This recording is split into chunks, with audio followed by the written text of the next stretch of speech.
AP ఎన్నికల రాజకీయంలో కీలక పరిణామం చోటు చేసుకుంది. టీడీపీ, జనసేనతో బీజేపీ కలవటంపైన దాదాపు స్పష్టత వచ్చింది. అధికారిక నిర్ణయమే మిగిలి ఉంది. ఆంధ్రప్రదేశ్లో రాజకీయ సమీకరణాలు వేగంగా మారుతున్నాయి. తెలుగుదేశం పార్టీ, జనసేనతో పొత్తుపై నిర్ణయం దిశగా బీజేపీ కసరత్తు మొదలుపెట్టినట్లు కనిపిస్తుంది. ఎన్నాళ్ల నుంచో తపస్సు చేస్తున్న చంద్రబాబుకు ఇన్నాళ్లకు భారతీయ జనతా పార్టీ అధిష్టానం నుంచి పిలుపు వచ్చింది. ఎటకేలకు పొత్తుకు రమ్మని పిలిచింది ఢిల్లీ బీజేపీ అధిష్టానం. వస్తే సీట్ల సర్దుబాటు చేసుకుందామని చెప్పిందని తెలుస్తుంది. దీంతో ఢిల్లీకి వెళ్లేందుకు సిద్ధమవుతున్నారు టీడీపీ అధినేత చంద్రబాబు నాయుడు. ఏపీలో పొత్తులపై క్లారిటీ వచ్చే దిశగా అడుగులు వేస్తుంది బీజేపీ. ఏదో ఒక నిర్ణయం తీసుకోవాలనుకుంటున్న బీజేపీ అధిష్టానం 1-2 రోజుల్లోనే స్పష్టత ఇచ్చేందుకు కసరత్తు చేస్తుంది. అందులో భాగంగానే చంద్రబాబును ఢిల్లీకి పిలిచినట్టు ప్రచారం జరుగుతుంది. బీజేపీ హైకమాండ్ పిలుపుతో ఈ సాయంత్రం ఢిల్లీకి బయలుదేరేందుకు రెడీ అయ్యారు బాబు. అమిత్ షాతో పాటు బీజేపీ అగ్రనేతలు సైతం కలిసే అవకాశం ఉందని పార్టీ వర్గాలు వెల్లడించాయి. చంద్రబాబు పర్యటన తర్వాత జనసేన అధినేత పవన్ కళ్యాణ్ కూడా ఢిల్లీ వెళ్లే ఛాన్స్ ఉంది. రాబోయే ఎన్నికల్లో బీజేపీతో పొత్తు పెట్టుకోవాలన్నది చంద్రబాబు పట్టుదల. బీజేపీతో పొత్తుంటేనే జగన్ని కంట్రోల్ చేయగలమన్నది చంద్రబాబు ఆలోచన. అందుకని బీజేపీతో పొత్తుకు ప్రయత్నిస్తున్నది. పొత్తు విషయమై ఇంతకాలం సస్పెన్స్గా ఉన్న చర్చలు ఇప్పుడు కొలిక్కి వస్తున్నాయి. ఫిబ్రవరి 6వ తేదీన చంద్రబాబు ఢిల్లీకి వెళ్లి అమిత్ షాతో చర్చించారు. అయితే వాళ్ళిద్దరి మధ్య జరిగిన చర్చల సారాంశం ఏమిటో బయటకు రాలేదు. చర్చల సారాంశం పైన, తుది ఫలితం పైన అందరిలోనూ ఉత్కంఠం పెరుగుతుంది. దాంతో పొత్తుపై ఎవరికి తోచినట్టు వాళ్ళు మాట్లాడుకుంటున్నారు. ఎందుకంటే ఫిబ్రవరిలో అమిత్ షాతో చంద్రబాబు భేటీ తర్వాత మళ్లీ ఎలాంటి డెవలప్మెంట్ జరగలేదు. అందుకని రకరకాల ఊహాగానాలకు అవకాశం ఇచ్చినట్లయింది. సడన్ గా చంద్రబాబు పవన్ కళ్యాణ్ ను రమ్మని ఢిల్లీ నుండి పిలుపు ఇచ్చింది. గురువారం ఇద్దరు ఢిల్లీకి వెళ్లి అమిత్ షాతో భేటీ అవ్వబోతున్నారని సమాచారం. అవసరమైతే 2 రోజులు ఢిల్లీలోనే ఇద్దరు కూర్చొని సీట్ల సంఖ్య, నియోజకవర్గాలను ఫైనల్ చేసుకుని వస్తారని ప్రచారం పెరిగిపోతుంది. ఇక్కడ విషయం ఏమిటంటే బీజేపీ, టీడీపీ పొత్తు కుదరాలంటే ముందే టీడీపీ ఎన్డీఏలో చేరాలి. 2 పార్టీల మధ్య సీట్ల సంఖ్య, పోటీ చేయబోయే నియోజకవర్గాల ఫైనల్ అయిపోతే అధికారికంగా టీడీపీ ఎన్డీఏలో చేరుతుందని అంటున్నారు. టీడీపీ ఎన్డీఏలో చేరిన తర్వాత పొత్తులో 3 పార్టీలు పోటీ చేయబోయే సీట్ల సంఖ్య, నియోజకవర్గాలను ప్రకటిస్తారని సమాచారం. ఇదంతా 2-3 రోజుల్లోనే అయిపోతుందని కూడా పార్టీ వర్గాలు చెబుతున్నాయి. టీడీపీ వర్గాల సమాచారం ప్రకారం బీజేపీకి టీడీపీ మాక్సిమం 15 అసెంబ్లీలు, 6 పార్లమెంటు సీట్లు కేటాయించే అవకాశం ఉందట.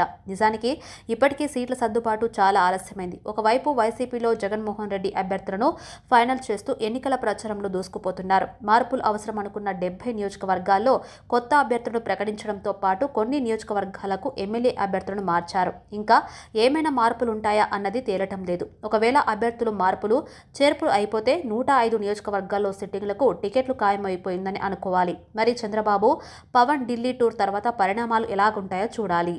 ఏపీలో 2014 పొత్తులు రిపీట్ అవుతున్నాయి. చంద్రబాబు ఈ రోజు ఢిల్లీ వెళ్తున్నారు. కేంద్ర హోంమంత్రి అమిత్ షాతో భేటీ కానున్నారు. సీట్లపైన అంగీకారానికి వచ్చిన తర్వాత టీడీపీ ఎన్డీఏలో చేరటం ఖాయంగా కనిపిస్తుంది. దీంతో ఏపీలో 3 పార్టీల కూటమి ఎన్నికల బరిలోకి దిగనుంది. ఏపీలో మరోసారి టీడీపీ, బీజేపీ, జనసేన కూటమిగా పోటీ చేయడం దాదాపు ఖాయమైంది. సీట్ల సర్దుబాటుపై చర్చించే నిమిత్తం టీడీపీ అధినేత చంద్రబాబును గురువారం ఢిల్లీ రావాలని బీజేపీ కేంద్ర నాయకత్వం ఆహ్వానించింది. పార్టీ నేతలు బుధవారం ఆయనకు ఫోన్ చేసి మాట్లాడినట్టు తెలిసింది. గత నెల 7వ తేదీన ఢిల్లీలో అమిత్ షాతో చంద్రబాబు సమావేశమయ్యారు. అప్పుడే చర్చల ప్రతిపాదనలు తెర మీదకు వచ్చాయి. తిరిగి సరిగ్గా నెల తర్వాత ఈ రోజు మరోసారి అమిత్ షాతో భేటీ అవుతున్నారు. అవసరమైతే శుక్రవారం కూడా అక్కడే ఉండే అవకాశం ఉంది. 1-2 రోజుల్లో సీట్ల సర్దుబాటు పూర్తవుతుందని అంటున్నారు. ఈ భేటీకి జనసేన అధ్యక్షుడు పవన్ కళ్యాణ్ కూడా బీజేపీ పెద్దలు ఆహ్వానించినట్లు తెలుస్తుంది. టీడీపీతో పొత్తుపై బీజేపీ జాతీయ అధ్యక్షుడు నడ్డా, కేంద్ర హోంమంత్రి అమిత్ షా ఢిల్లీలో రాష్ట్ర నాయకత్వంతో చర్చలు జరిపారు. రాష్ట్ర చీఫ్ పురంధేశ్వరి కూడా పాల్గొన్నారు. రాష్ట్రంలో బీజేపీ పోటీ చేసే అసెంబ్లీ, లోక్సభ స్థానాలపై చంద్రబాబు జరిపే చర్చల్లో అవగాహనకు వస్తే శుక్ర-శనివారాల్లో జరిగే బీజేపీ పార్లమెంటరీ బోర్డు సమావేశంలో పొత్తుతో పాటు అభ్యర్థులను కూడా ఖరారు చేసే అవకాశం ఉందని బీజేపీ వర్గాలు తెలిపాయి. అన్నీ అనుకూలంగా జరిగితే ఈ 2-3 రోజుల్లోనే టీడీపీ తిరిగి ఎన్డీఏలో చేరే అవకాశం కనిపిస్తుంది. సీట్లపైన బీజేపీ తాము కోరినవి కేటాయించాలని పట్టుబడుతున్నట్లు తెలుస్తుంది. బీజేపీకి ఇచ్చే సీట్లపైన ఇప్పటికే చంద్రబాబు, పవన్ ఒక అంచనాలకు వచ్చారు. అమిత్ షాతో చర్చల సమయంలో ఈ సీట్లకు సంబంధించి తుది నిర్ణయం తీసుకోనున్నారు. 2014లో పొత్తులో భాగంగా బీజేపీకి టీడీపీ 13 అసెంబ్లీ సీట్లు ఇవ్వగా ఆ పార్టీ 4 చోట్లే గెలిచింది. ఈసారి విజయావకాశాలున్న అభ్యర్థులు ఉన్న చోటే బీజేపీకి సీట్లు ఇవ్వాలని టీడీపీ యోచిస్తుంది. బీజేపీ కోరుతున్న సీట్లలో ఆ పార్టీ అభ్యర్థుల విజయావకాశాలపై టీడీపీ సర్వే కూడా చేయించింది. బీజేపీ ప్రతిపాదించిన లోక్సభ స్థానాల్లో నరసాపురం, తిరుపతి, అరకు ఉన్నాయి. అయితే బీజేపీ నేతలు 3 లోక్సభ సీట్లతో నరసాపురం, రాజమహేంద్రవరం, ఏలూరు, రాజంపేట, తిరుపతి కోరుతున్నారు. బీజేపీకి 11 లేదా 12 అసెంబ్లీ సీట్లు ఇవ్వనున్నట్లు సమాచారం. దీనికి సంబంధించి ఇప్పటికే ప్రతిపాదనలు సిద్ధమైనట్లు పార్టీ నేతలు చెబుతున్నారు.